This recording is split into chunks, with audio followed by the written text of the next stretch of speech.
Live from New Delhi, you're watching DD India News Hour, India's voice to the world. I'm Preeti Kaur. Coming up in the next 1 hour. Global outrage grows after Hamas releases footage of malnutritioned Israeli captives. Hamas says ICRC access only if aid corridors open. Security Council to meet on the matter on Tuesday.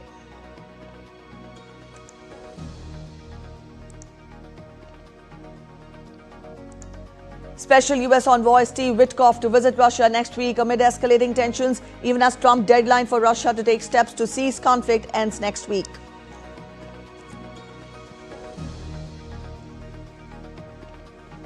Philippines President Ferdinand Marcos to arrive in New Delhi on a state visit to hold bilateral talks with Prime Minister Modi on issues of mutual interest, his first visit to India after taking charge. Operation Akhal in Kulgam enters day 4 as joint operation by the security forces continues as news tightens around remaining terrorists after 3 neutralized so far.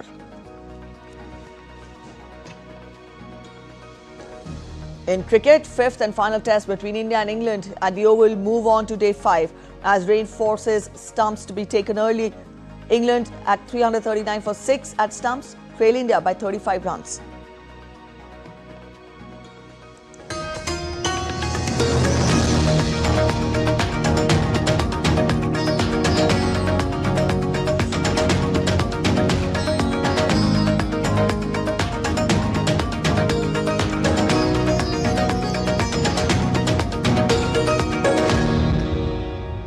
Israeli Prime Minister Benjamin Netanyahu requested the help of the International Committee of the Red Cross on Sunday to aid hostages in Gaza. The comments came after Hamas released a video of starved hostages. The Premier's office said that he spoke to the ICRC coordinator for the region, Julian Lerison, and requested the involvement in providing food to hostages and their immediate medical treatment. Netanyahu also spoke with families of the hostages and expressed profound shock over the materials distributed by the terror organizations.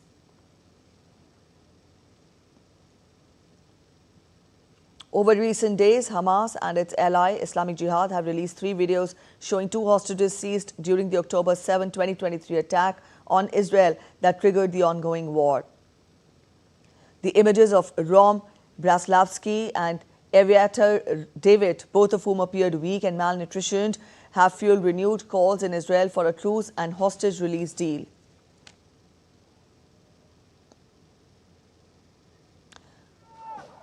Earlier in the day, tens of thousands of people had rallied in the coastal hub of Tel Aviv to call on Netanyahu's government to secure the release of the remaining captives. Braslavsky and David are among the 49 hostages taken during Hamas's 2023 attack, who are still being held in Gaza, including 27 the Israeli military says are dead.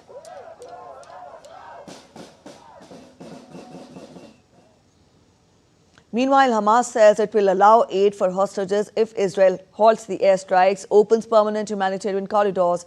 Hamas said that it was prepared to coordinate with the Red Cross to deliver aid to hostages if it holds in Gaza, if Israel meets certain conditions. The ICRC said in a statement that it was appalled by the harrowing videos and reiterated its call to be granted access to the hostages.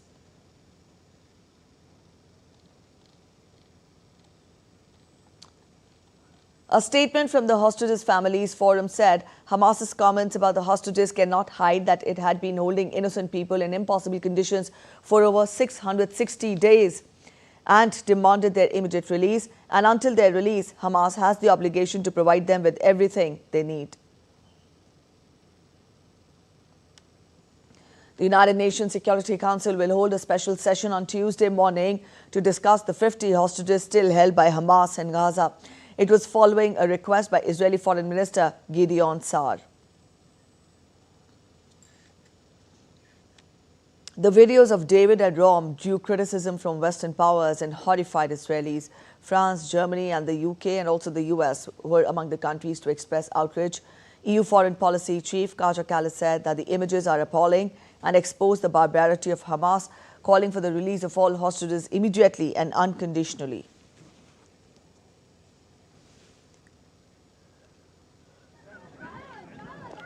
Meanwhile, aid is pouring in Gaza. Several countries conducted 7 airdrops on Sunday, carrying 61 tons of aid into Gaza. The operation included 2 aircraft from Jordan, Germany, United Arab Emirates, France and Belgium. The Israeli military agency said that coordinates the aid. It said that 4 tankers of UN fuel had entered to help in the operations. During the past week, over 23,000 tons of humanitarian aid in 1,200 trucks had entered Gaza, but were yet to be driven to aid distribution hubs by UN and other international organizations.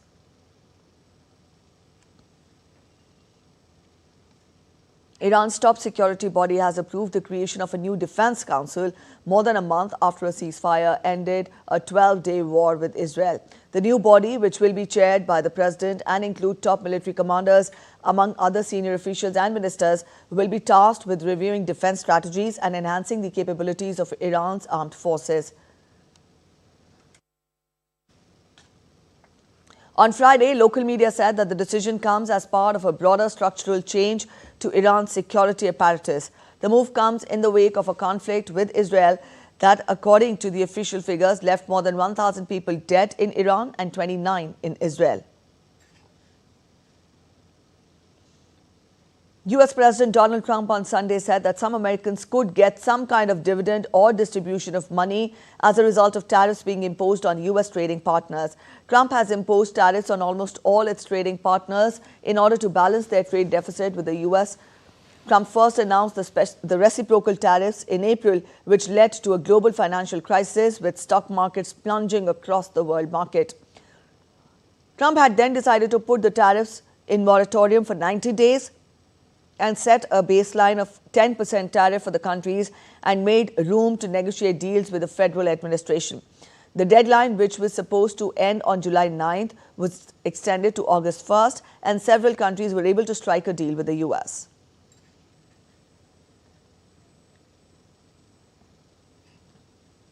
Brazilian President Lula da Silva emphasized on the need for caution in discussions with the United States regarding tariffs imposed by President Trump. During a congress of his party, Lula acknowledged that diplomacy requires restraint, saying he recognizes there is a limit to his fight with the US government. He added that he might not be able to say everything he wants to say, so he must focus on what is feasible to discuss. His statement came as tensions escalated following Trump's announcement of a 50% tariff on Brazilian goods and sanctions against Brazilian Justice Alexandre de Moraes under the Magnitsky Act.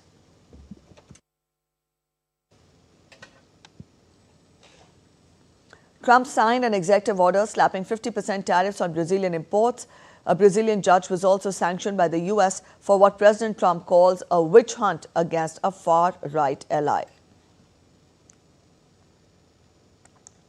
Supporters of Brazil's former president Jair Bolsonaro gathered on the streets of several Brazilian cities to protest against Supreme Federal Court Justice Alexandre de Moraes and President Lula da Silva.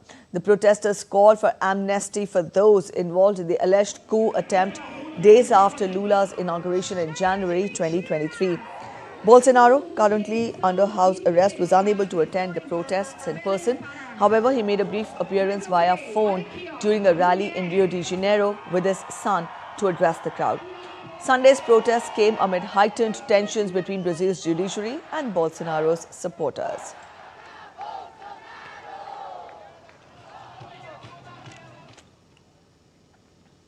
Leading Baloch human rights defender Mir Yar Baloch has said that Balochistan is actively and enthusiastically preparing to celebrate the National Day of Independence on August 11th, despite restrictions imposed by the occupying Pakistani forces. Just a few days ago, the Baloch leader had issued a stern warning to US President Trump against stepping into any natural resource exploration in the region, claiming that resources like oil, gas, lithium and uranium belong to Balochistan, not Pakistan. The date August 11th is a pivotal day in the history of Balochistan. On this day, a portion of Balochistan gained independence from British colonial rule in 1947, just few days before the creation of India and Pakistan. The date is thus a reminder to the enduring spirit of Baloch resistance and the recognition of Baloch national sovereignty. While the then princely state of Kalat later acceded to Pakistan in 1948, many Baloch nationalists view this accession as an annexation and do not recognize Pakistan's claim over Balochistan. Balochistan is now gearing up to celebrate the National Day of Independence on August 11th, despite restrictions imposed by the occupying Pakistani forces. Leading Baloch human rights defender Mir Yar Baloch asserted on a social media platform that Balochistan is neither legally nor morally bound to comply with any unlawful directives from an occupying force that seeks to deny them this basic right. On behalf of the people of Balochistan, the human rights activists reiterated that they once again extended an opportunity for Pakistan to withdraw its forces peacefully from Baloch soil. He said that this is Pakistan's chance to avoid global embarrassment and avoid the same fate it suffered during its disgraceful surrender in the 1971 Bangladesh War. It is not the first time Balochs have asserted their independence. Balochs have also warned Pakistan against foreign exploitation of its resources. On July 31st, after US President Donald Trump announced a trade agreement with Pakistan to explore a massive oil reserve, Baloch leader Mir Yar Baloch publicly rejected Islamabad's claim over the resource-rich territory, asserting that the oil, gas and mineral reserves lie within the sovereign territory of Balochistan, not Pakistan. Balochistan is not Pakistan, Mir Yar Baloch posted, warning that the Pakistani military had gravely misled US and UN officials, particularly Army Chief General Asim Munir, who reportedly discussed the Balochistan mineral reserves with Trump during a June meeting at the White House. Also in May 2025, Baloch leader Mir Yar Baloch claimed that Balochistan was never a part of Pakistan, citing decades of air bombings, enforced disappearances, and genocide committed by Pakistan. According to Voice for Baloch Missing Persons, more than 7,000 people are missing from Balochistan. Reports also state of extrajudicial killings carried out by the security forces in Balochistan. There are also allegations of torture and arbitrary detentions in Balochistan. In yet another move underscoring Pakistan's continued repression of peaceful Baloch activism, an anti-terrorism court in Quetta on Saturday extended the police custody of Mehrang Baloch and several organizers from the Baloch Yakjehti Committee (BYC) for another 20 days. Our struggle for freedom continues. There is a serious question of the independence of Pakistan's judiciary, which continues to yield to state and military pressure instead of upholding constitutional rights. We are suffering the same fate that Shaheed Bhagat Singh faced against the British law. According to the UN, on 21st March 2025, Quetta police stormed a peaceful BYC protest in front of the University of Balochistan, calling for the release of detained and forcibly disappeared activists. 3 people were reportedly shot and killed, while others were injured and dozens more arrested. Bureau Report, DD India. You're watching DD India News. We're heading for a short break, but after the break, search continues for the man who is accused of shooting 4 people dead in a Montana bar.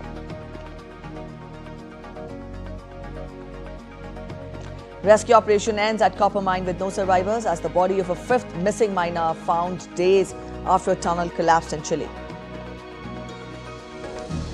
Dormant volcano in Russia erupts for the first time in 600 years, triggering tsunami warnings.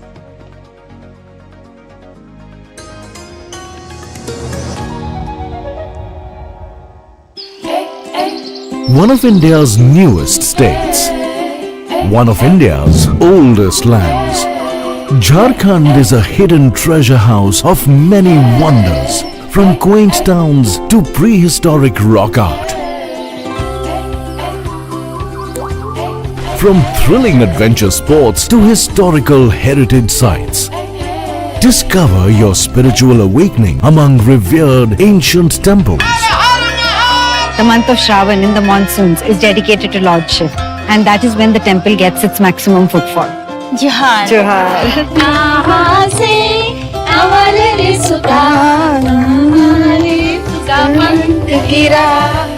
Feed your body and soul with Jharkhand's incredible spread of cuisines. बहुत tasty लगा.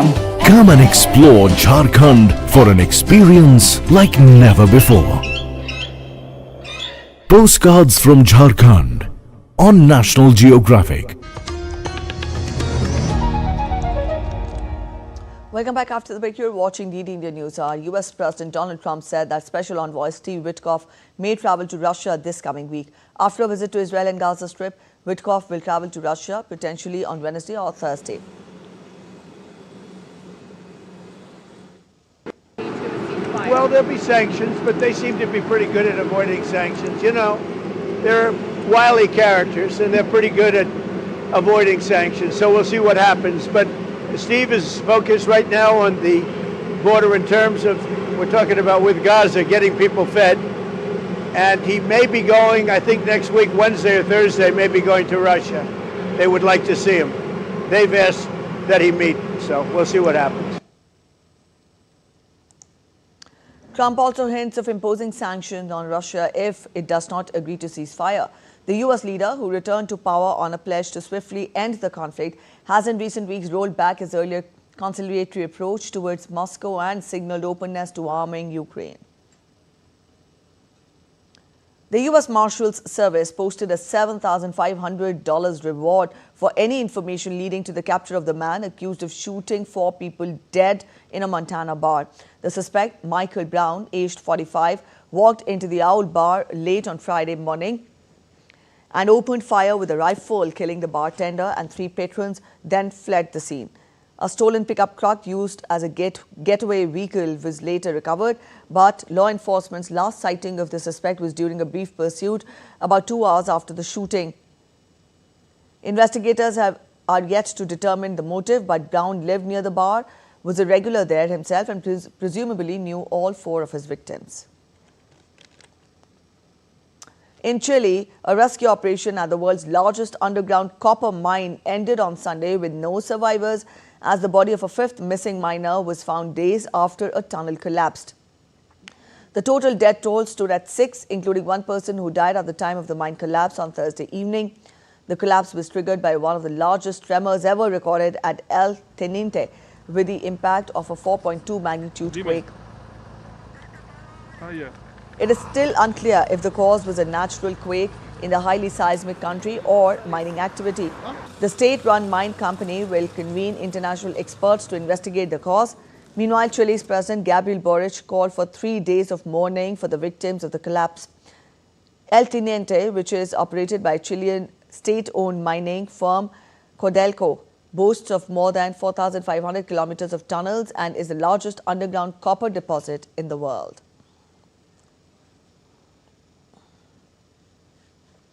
At least 54 migrants died when a boat carrying around 150 of the people sank off Yemen's coast in bad weather on Sunday, with many still missing.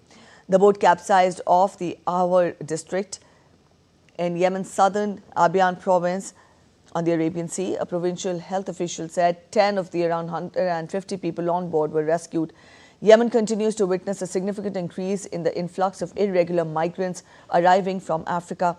Migrants cross the Bab al-Mandab Strait that separates Djibouti and Eritrea from Yemen each year on flimsy boats in the hope of reaching Saudi Arabia and other Gulf countries in the hope of finding work. The IOM says the route from the Horn of Africa to Yemen as one of the busiest migration routes. More than 6,000 migrants arrived in Yemen last year. As green transition efforts step into the global spotlight, the International Maritime Organization has approved a legally binding net zero regulation on April this year. Now, Southeast Asian countries have shown mixed reactions to the carbon tax announced by the IMO. Malaysia is among the countries that opposed the maritime carbon tax, saying it will increase the shipping costs starting from 2027. While Indonesia supports efforts to decarbonize the shipping industry, saying the government will consider new alternative to conventional fuels. Whereas Vietnam's shipping fraternity are strongly urging the government to introduce concrete financial support measures such as green credit packages, preferential loans, extended repayment terms, and tax incentives. The IMO Net Zero framework is the first in the world to regulate greenhouse gas emissions from international shipping, aiming for net zero emissions by or around 2050. Let's get you some weather updates. We'll get you first from India. The Indian Met Department issued orange alert for multiple states, predicting heavy rainfall on 4th of August. Rain warning is in place for Himachal Pradesh, Uttarakhand, Uttar Pradesh, Bihar, West Bengal, Sikkim, Assam, Meghalaya, Arunachal Pradesh, Kerala and Tamil Nadu. The Met has forecast rain in Delhi on Monday. As per the Weather Department, the showers are likely to continue throughout the week in the region.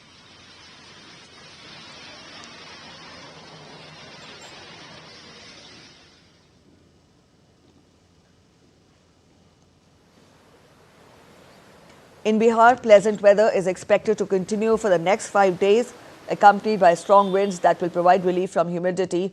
Monsoon alerts have been issued in several districts.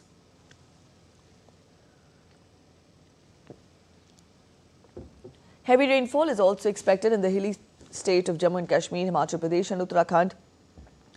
As heavy rainfall spells continue to pound parts of Himachal Pradesh, as many as 297 roads remained closed in the hill state, with 164 roads blocked in Mandi district alone, while 67 roads remained blocked in Kullu district, 25 roads were blocked in Kangra and 21 in Chamba district. In the southern part of the country, widespread rainfall is expected in Karnataka over the next 7 days. Similar alerts have been issued for Kerala and Lakshadweep, forecasting continuous rainfall throughout the week.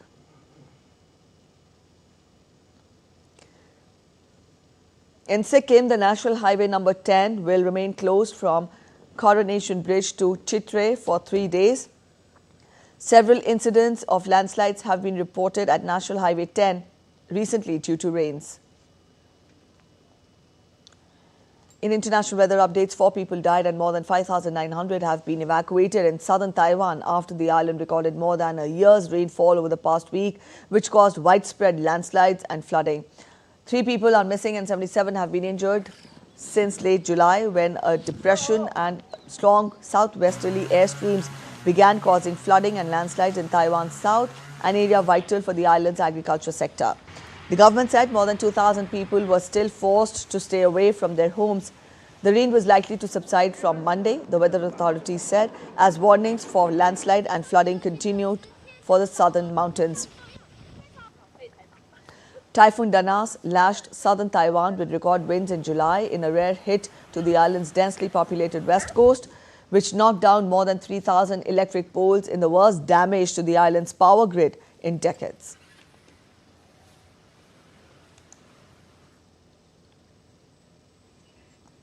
A blistering heat wave is sweeping across Spain and Portugal, with temperatures forecast to reach in some areas exceed 40 degrees Celsius in the coming days.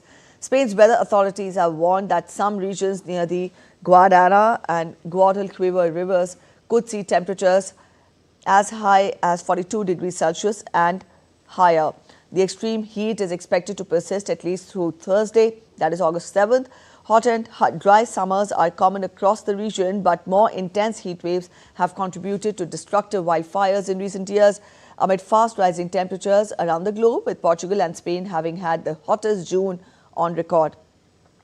Scientists warn that rising global temperatures are intensifying heat waves and their consequences. Both the countries recorded their hottest June on record this year, and officials are on high alert for potential wildfires.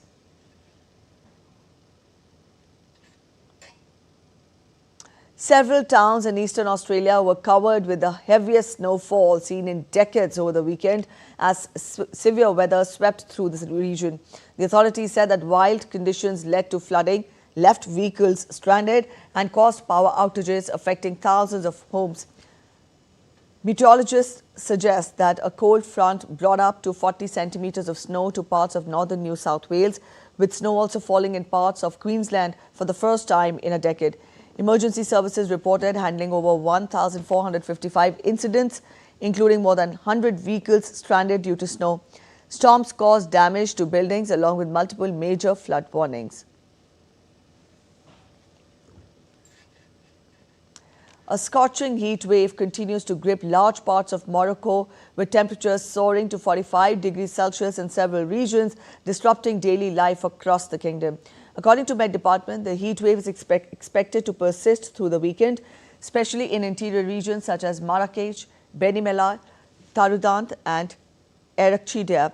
In some areas, temperatures are reaching as high as 47 degrees Celsius, significantly above the seasonal average. Considering the situation, the health authorities have extended warnings, urging residents to take precautionary measures during the intense heat. South Korean authorities began removing on Monday the loudspeakers blaring anti-North Korea broadcasts along this country's border, Seoul's defense ministry said, as the new government of President Lee Jae-myung seeks to ease tensions with Pyongyang. Shortly after he took office in June, Lee's administration switched off propaganda broadcasts criticizing the North Korean regime as it looks to revive stalled dialogue with its neighbor. But North Korea recently rebuffed the overtures and said it had no interest in talking to South Korea. The countries remain technically at war after the 1950-53 Korean War ended in a truce, and relations have deteriorated in the last few years. South Korea's dismantling of the loudspeakers from Monday is just a practical measure to help ease tensions between the North and the South. This was said by the ministry on Monday.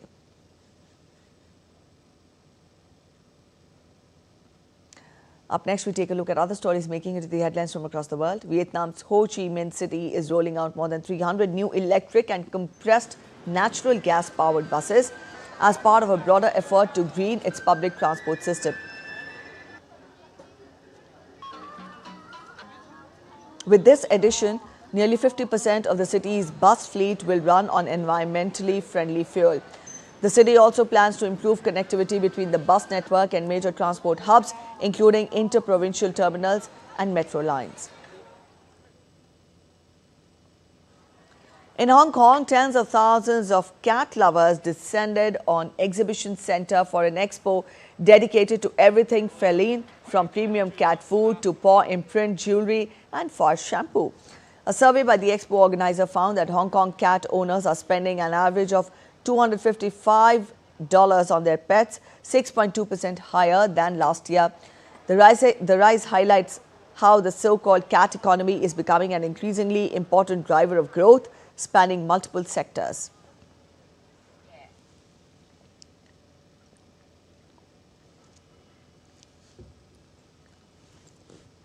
A crew of workers accidentally discovered a mummy more than 1,000 years after installing gas pipes in Peru's capital, Lima. It was believed to be part of a large ancient cemetery. The discovery was made on 31st of July by the company Calida, which has reported more than 2,000 archaeological finds since 2004. Archaeologists on the site believe it to be an ancient burial site dated to the pre-Inca Chanque culture. A towering plume of ash spewed from Russia's Krashenikov volcano, which has erupted for the first time in 600 years. Scientists say the eruption may be connected to one of the strongest earthquakes on record that rocked Russia's far east last week. Earthquake on Wednesday that triggered tsunami warnings as far away as French Polynesia and Chile, and was followed by an eruption of Klyuchevskoye, the most active volcano on Kamchatka Peninsula. You're watching DD India News. I'll be heading for a short break, but after the break, stay with us as we get to the legislative business to be taken up in both the houses of the Parliament today.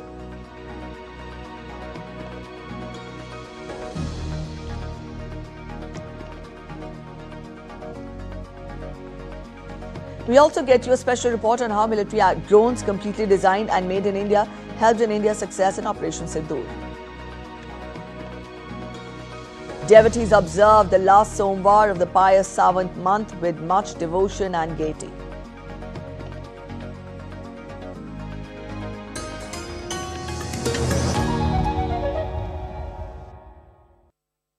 Jharkhand will mesmerize you with majestic nature, rich heritage and colorful culture. Johar. It fits perfectly. Thank you. Full workout हो गया. Ready?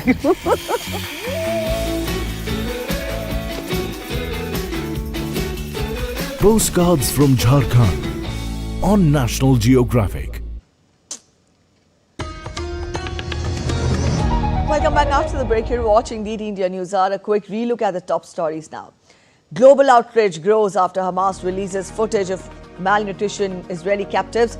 Hamas says ICRC access only if aid corridors open. Security Council to meet on the matter on Tuesday.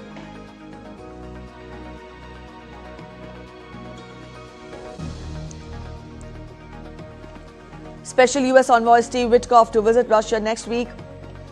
Amid escalating tensions, even as Trump's deadline for Russia to take steps to cease the conflict ends next week. Philippines President Ferdinand Marcos to arrive in New Delhi on a state visit to hold bilateral talks with Prime Minister Modi on issues of mutual interest. This is his first visit to India after taking charge. Operation Akhal in Kulgam enters day 4 as joint operations by security forces continue as the news tightens around remaining terrorists after 3 were neutralized so far.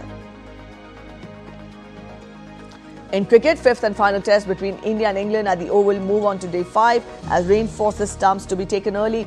England at 339 at 6 at stumps trail India by 35 runs.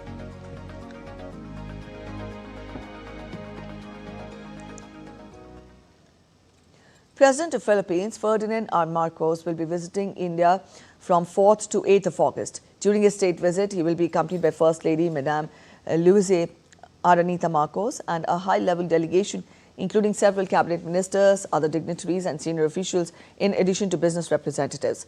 This would be the first visit of President Marcos to India since assumption of office of the President of Philippines.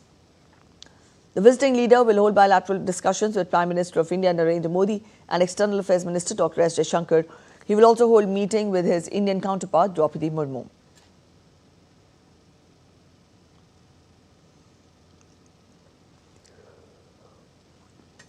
Diplomatic relations between India and the Philippines were established in November 1949.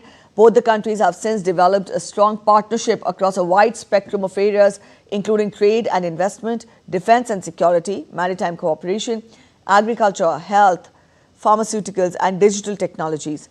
The two countries also engage closely at regional level, including through India's comprehensive strategic partnership with ASEAN. India's relations with the Philippines are an integral pillar of our Act East policy, Vision Mahasagar, and our vision of the Indo-Pacific. The forthcoming state visit of President Marcos coincides with the 75th anniversary of India-Philippines diplomatic relations. The visit is an opportunity for both leaders to set the path for future bilateral cooperation and to engage on regional and international issues of mutual interest. And now we take a look at the agenda of the day at both houses of Indian Parliament on Monday. The government will introduce two key legislations, the National Sports Governance Bill 2025 and the National Anti-Doping Amendment Bill 2025 in the lower house of the Parliament. The two bills are scheduled for consideration and passage in the lower house.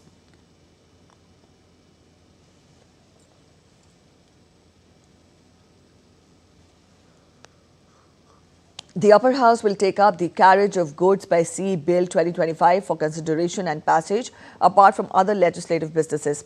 The bill has already been passed by the lower house. Our correspondent Dibendu Mondal is joining us from the national capital to get us more details. Dibendu, we've just given a broad outline of the agenda that is to be taken up in both the houses of Parliament today. You get us more, what do we expect and how do we expect the day to progress? Well, Preeti, the Parliament Logjam continues in both houses of the Parliament, including the upper as well as the lower house. Since the last 1 week after the conclusion of the marathon intense debate on Operation Sindoor, we have witnessed that there has been virtually a deadlock, a logjam in both the houses, with the opposition parties demanding that a discussion on SIR, which is the Special Intensive Review of the electoral rolls in Bihar, be held in both the houses of Parliament. But the Speaker, Deputy Chairman, as well as the government is extremely clear on this, that this matter is currently sub judice and the Election Commission is a constitutional body. And therefore, this debate is unlikely to happen in both the floor, on the floor of the House, because most importantly, the matter is sub judice and a sub judice matter cannot be debated on the floor of the House. Now, Will the opposition, budge down, given the fact that the government has explained their position to the opposition parties, have repeatedly requested the opposition parties to help the House function? It'll be interesting to see once the House reconvenes at 11 a.m. On Friday. Also, I was speaking to a couple of sources, both within the government as well as the opposition. They had chalked out their strategy over the weekend, and we will be witnessing what these strategies are like on the floor of the House today. So, of course, it is imperative on the opposition to help the government function both the houses smoothly, given the fact that the government is planning to bring up important legislative businesses, both in the Rajya Sabha as well as in the Lok Sabha. As you have already said, that there are two key bills that is expected to be listed for consideration and passage in the lower house, which relates to the Ministry of Youth Affairs, which will be introduced by the Minister Mansukh Mandavia, while on the other hand, the Rajya Sabha is expected to debate on a bill which relates to the Ministry of Shipping. But, whether these debates will take place today or we will witness something exactly like what we have seen over the last 1 week in Parliament, the opposition says that they are going to corner the government on SIR, but the government says that they will find or try to negotiate with the opposition parties to help the houses function smoothly. It'll be interesting to see what the strategy of both the government as well as the opposition parties have been, or they have come to a conclusion with once the Parliament convenes at 11 a.m. this morning. Preeti. All right, Devendu, also you've talked of the logjam which was witnessed in Parliament in the last few days. What do you make of the days ahead, and also help us understand, the thought behind the opposition trying to create ruckus in the House, not letting legislative business take place? Throw more light into how do you gauge the intent of the opposition? Well, Preeti, as I said, the intent of the opposition is that they want to corner the government on the issue of SIR, which is the Special Intensive Review of the electoral rolls in Bihar. Of course, Preeti, if I go into politics, Bihar elections is just a couple of months away. It's likely to be somewhere between October and November, right after Diwali. So, the SIR has taken place in Bihar. So, opposition is trying to play their politics, given the fact that Bihar is a crucial state for both the ruling NDA as well as for the opposition RJD as well as the Congress. So therefore, they want to corner the government on the floor of the House with respect to the SIR, which has been completed by the Election Commission in Bihar. The opposition is trying to show that they still have that unity which they were trying to show after the 2024 Lok Sabha elections. The opposition is clear on the fact that they will go to any extent to corner the government on the fact that the special revision of electoral rolls have been done unfairly and quote unquote. So therefore, but however, the Election Commission has come out with their clarification.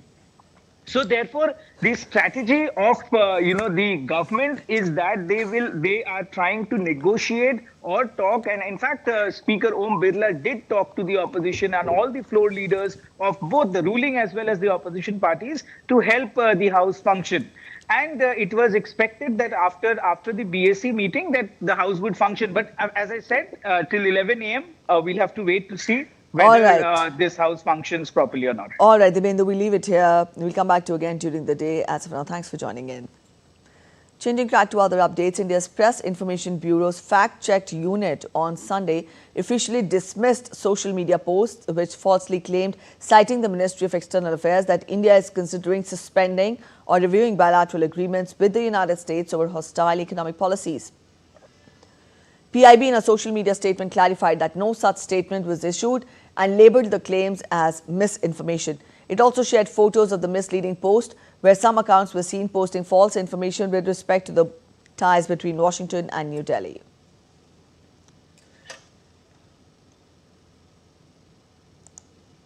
In Jammu and Kashmir, Operation Akhal entered its fourth executive day on Monday, with fierce exchanges of gunfire and intermittent blasts continuing overnight in the dense forests of Kulgam district. The Indian Army has deployed its HAL Rudra attack helicopter armed with a 20 mm turret gun to support the operation. The operation was launched on the evening of 1st of August based on specific intelligence inputs regarding the presence of terrorists. Joint teams of the Indian Army, Jammu and Kashmir Police, CRPF and the Special Operations Group are involved in the ongoing operation. So far, 3 terrorists believed to be affiliated with Lashkar-e-Taiba have been killed, while 2 security personnel have sustained injuries. Search and firefighting operations are still underway. Indian security forces have intensified their counter-terrorism operations in Jammu and Kashmir, eliminating several terrorists in separate encounters over the past few days. Our correspondent Shabir Dar is joining us from Srinagar to get us more. Shabir, we've just told our viewers that the Operation Akhal has entered into its 4th day. What more can you add? Yeah, the operation is going on, and it is the 4th day. We have seen the heavy exchange of fire and blasters in the previous night, and as you rightly said, 3 terrorists have been killed in this ongoing operation, and 2 security forces men were injured, who have been shifted to the hospital for the treatment. The forces are taking every effort to ensure that the operation in Akhal Forest concludes as early as possible. The drones, helicopters have been present in service to help the forces to pinpoint the hiding tourists in the dense forests and to eliminate them as early as possible. The top leadership of Jammu and Kashmir Police and the Indian Army are monitoring the operation. With this operation is going to be the potentially one of the biggest operation of the recent past. We have already seen how the anti-terror operations in Jammu and Kashmir have been intensified. In the past week, we have seen several terrorists were gunned down in separate counter-terror operations. Be it the Operation Mahadev, in which 3 hardcore terrorists were gunned down by the security forces in a calibrated and a well-managed operation in the forest areas of Dachigam, which is in the outskirts of Srinagar city. Similarly, in another operation in Punch area, where an infiltration build was fired and 2 Lashkar-e-Taiba terrorists were killed. And this Akhal operation is the 3rd operation in past week, in which 3 terrorists have been gunned down as of now, and the operation continues. And it is believed that there are some more hardcore, and high-profile terrorists hiding in these forests. All right, Shabir, we'll leave it here. Thank you for joining in with those details. The 14th edition of the India-Singapore Joint Military Exercise will conclude in Jodhpur today. The exercise witnessed the participation of the 42 Singapore Armoured Regiment of the 4 Singapore Brigade, Armoured Brigade and the Indian Army's Mechanized Infantry Regiment. Now, these exercises enhanced interoperability and operational coordination while reinforcing a shared commitment to maritime security and regional stability in the Indo-Pacific. SIMBEX continues to be a testament to the strong naval ties between India and Singapore, showcasing mutual respect, professionalism and a common vision for a secure and rules-based maritime order.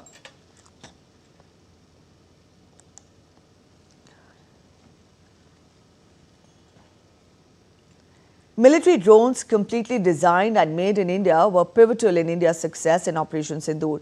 Our correspondent Nandita Dagar travelled to the Dras sector bordering the line of control with Pakistan and filed the special report on the UAVs which are deployed on India's borders. Take a look.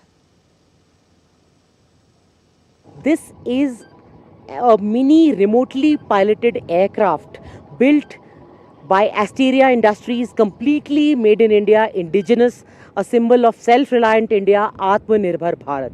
This is a UAV which is used primarily for surveillance, and it runs on 2 modes, the turbo mode as well as the cruise mode. This is a huge force multiplier for the artillery units because it can go into the enemy territory and there it can identify the locations which have to be targeted by our artillery guns. The SW remotely piloted aircraft manufactured by Idea Forge Industries, which is completely made in India, indigenous, is also like the other mini remotely piloted vehicle, the AT-15. This also aids artillery units in detecting the targets and locations. It's armed with gimbals or electro-optic and infrared pods beneath its fuselage. This quadcopter, the Q6, is armed with this high-resolution camera, which is an electro-optical and infrared camera, which means that it can see objects at night time also in the dark. Quadcopter, it has 4 rotors. Again, it is aiding the artillery. Trinetra is another quadcopter. You can see that this works with a console, and it is remotely piloted by the army troops using this console.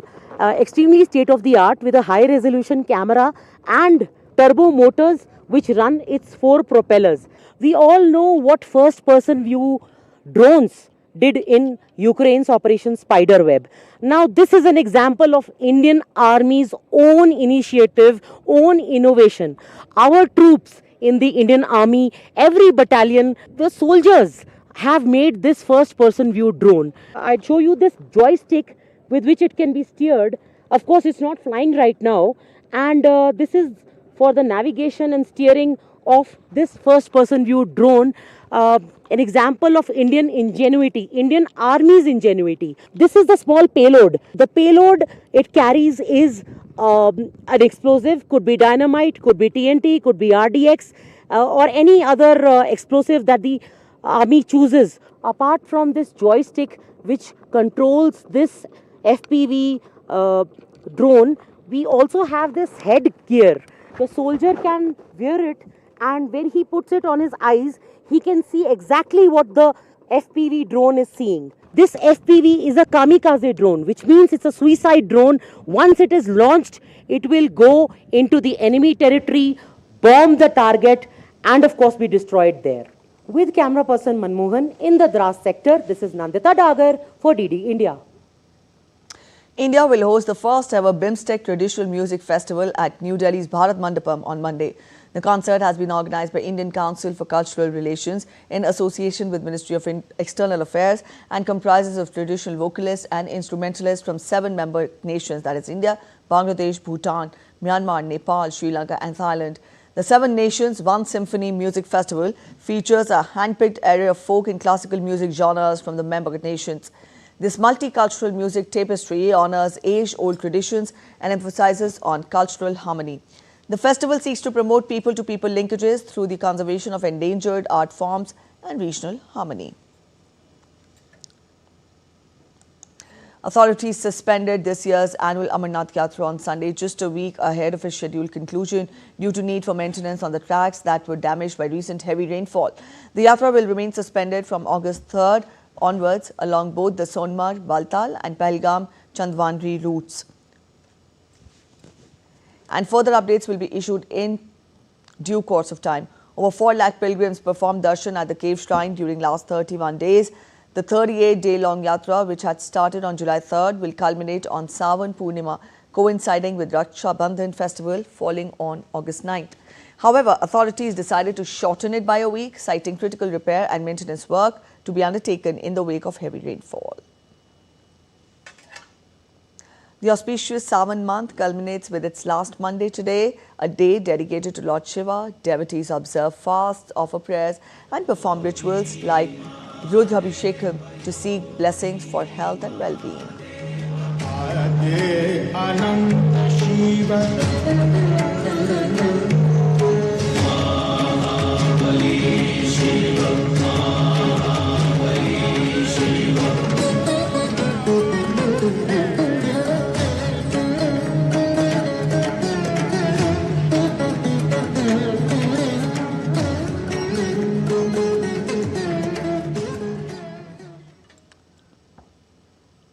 Renowned sand artist Sudarshan Patnaik marked the occasion of last Monday of the Hindu month of Shravan by crafting an intricate and sand sculpture at Odisha's iconic Puri beach.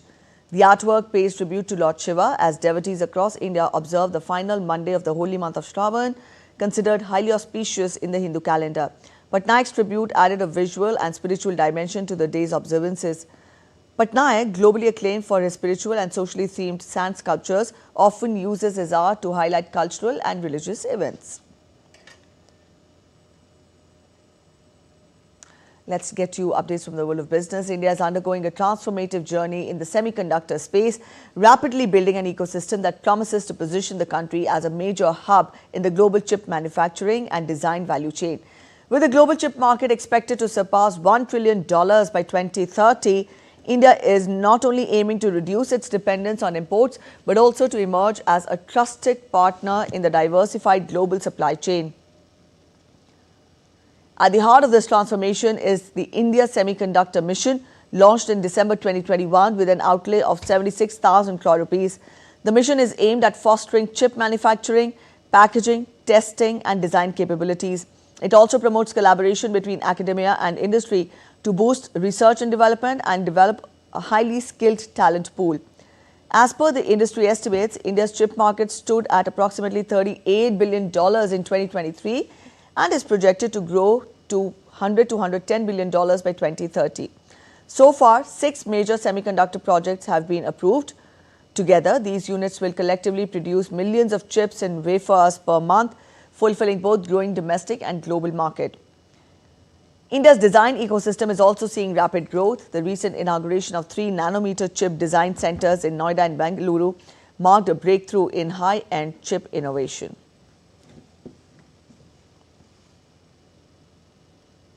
Japan's Nikkei index dropped 2% on Monday after weak U.S. jobs data prompted sharp losses on Wall Street. In early trade, the Nikkei 225 was down 2.07% at 39,930 points. The U.S. jobs numbers on Friday raised fears about the health of the world's biggest economy and also sent European markets sharply lower. Yields on U.S. Treasury bonds also fell sharply as the data raised expectations that the U.S. Fed Reserve will cut interest rates. U.S. President Donald Trump announced on Sunday that he plans to name a candidate to fill an open position at the Fed within the next couple of days. This vacancy arose after Fed Governor Adriana Kugler announced her early resignation on Friday, leaving a key role open at the central bank. In addition, Trump said that he will also announce a new head for Bureau of Labor Statistics within 3 or 4 days. This comes after he fired BLS Commissioner Erica McEntire, accusing her of falsifying job numbers.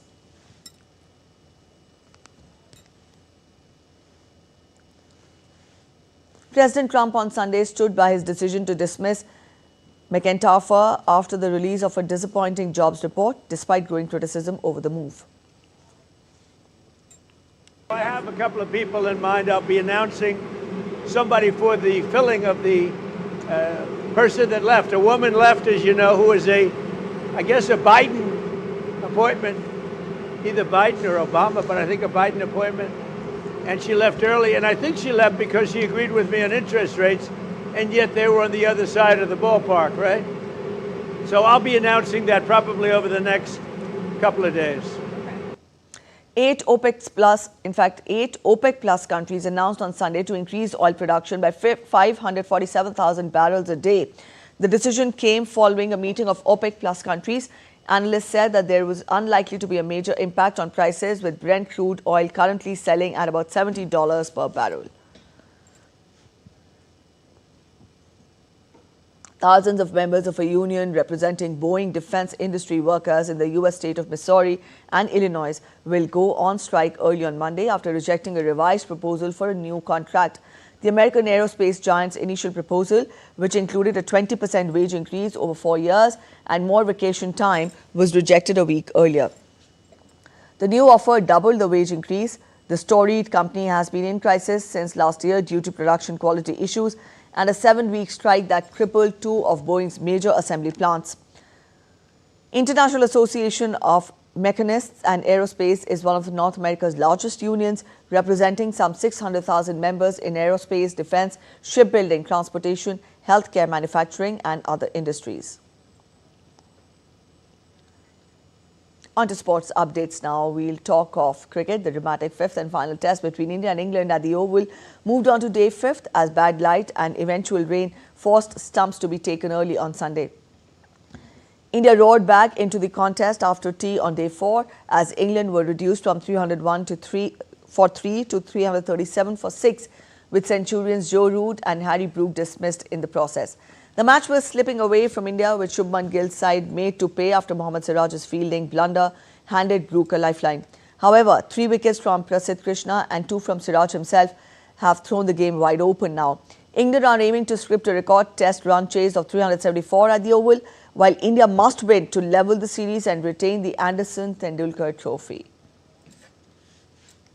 In the Brazilian city of Rio de Janeiro, a historic marathon returned after a 12-year hiatus. Thousands of runners participated at the Rio-Niterói Bridge Challenge, a 21 kilometers race featuring a stunning 13-kilometer stretch across the Rio-Niterói Bridge. This is the longest in the southern hemisphere. Runners were captivated by the vast expanse and unique setting of the bridge, which is usually reserved for vehicular traffic rather than pedestrians or sprinters. Hundreds of circus artists and thousands of spectators filled the streets of Sarista, the quaint town in central Russia, on Saturday for the vibrant Karandash Fest Street Circus Festival. Named after legendary Soviet clown Mikhail Rumyantsev, whose stage named Karandash means pencil. The one-day event drew circus lovers from across central Russia, with many traveling from Moscow and St. Petersburg.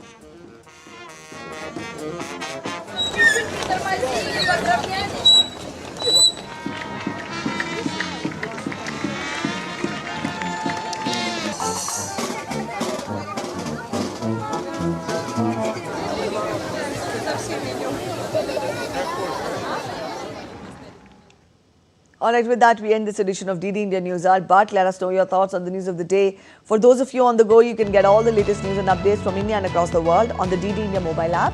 This app is available on both Android and iOS platforms, and you can download the respective QR codes. We'll be back with more news as it breaks here on DD India. I'm Preeti Kaur signing off, and from all of us here in Delhi, thanks for watching DD India News Hour.